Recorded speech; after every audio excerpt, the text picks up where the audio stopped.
iCenter OS 18 এই অ্যাপ্লিকেশনটি play store থেকে নামিয়ে নিন, তারপর ওপেন করুন। এখন কর্নারে কন্টিনিউ একটা অপশন আছে, এখানে ক্লিক করুন, অ্যালাউ করে দিন।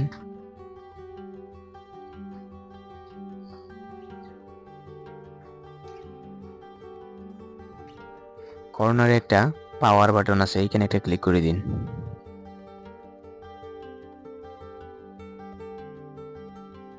ওকে, অ্যালাউ করে দিন। এখন নোটিফিকেশন অ্যাক্সেস, এইখানে একটা ক্লিক করে দিবেন।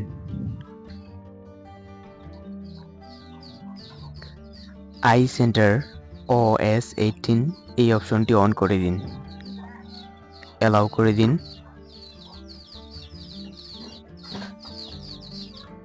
অ্যাপার অন টপ এইখানে ক্লিক করুন।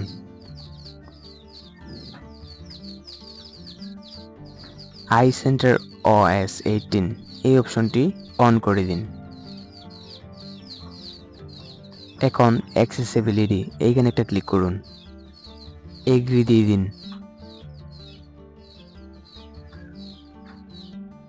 ওকে, ইনস্টলেড অ্যাপস এখানে একটা ক্লিক করুন, তারপরে iCenter OS 18 এখানে একটা ক্লিক করুন,